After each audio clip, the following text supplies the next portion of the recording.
গাজায় ইসরায়েলের যুদ্ধে অংশ নিয়েছেন কয়েক হাজার পশ্চিমা নাগরিক। এদের মধ্যে সবচেয়ে বেশি যুক্তরাষ্ট্র ও ইউরোপের নাগরিক।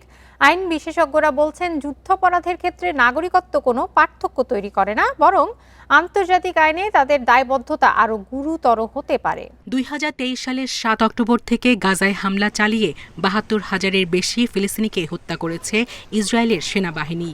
আল জাজিরার এক বিশ্লেষণে বলা হয়, এই যুদ্ধে হাজারো পশ্চিমা নাগরিক অংশ নিয়েছেন। ইসরায়েলের এক স্বেচ্ছাসেবী সংগঠন জানিয়েছে, আইডিএফ-এর 50,000 সেনার কাছে কমপক্ষে একটি বিদেশি নাগরিকত্ব রয়েছে। সবচেয়ে বেশি নাগরিকত্ব যুক্তরাষ্ট্র ও ইউরোপের। যুক্তরাষ্ট্রের নাগরিকদের সংখ্যা সর্বোচ্চ 12,000-এর বেশি। এরপরেই ফ্রান্সের অবস্থান।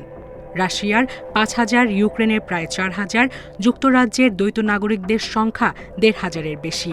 এছাড়া ব্রাজিল, আর্জেন্টিনা, কানাডা ও মেক্সিকোর নাগরিকরাও ইসরায়েলি সেনাবাহিনীতে আছেন।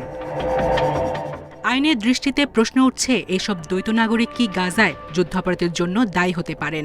কাতারের আইন বিশেষজ্ঞ ইলিয়াস বান্টেনকাস বলছেন, যুদ্ধাপরাধের জন্য নাগরিকত্ব কোনো পার্থক্য তৈরি করে না। মূল বিষয় অপরাধ সংগঠিত হয়েছে কিনা।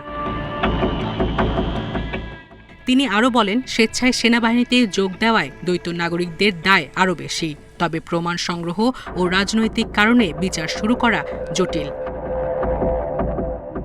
আন্তর্জাতিক অপরাধ আদালত আইসিজেতে এরই মধ্যে মামলা দায়ের করেছে সাউথ আফ্রিকা। আন্তর্জাতিক ফাউন্ডেশন, হিন্দ রাজা ফাউন্ডেশন ইসরায়েলের সেনাদের তথ্য সংগ্রহ করে বিচার প্রক্রিয়া চালাচ্ছে। অপরাধীদের ক্ষমা নয়, আন্তর্জাতিক আইনের আওতায় তাদের বিচার নিশ্চিতের দাবি মানবাধিকার সংগঠনগুলোর। সায়রা খান, ইন্ডিপেন্ডেন্ট নিউজ।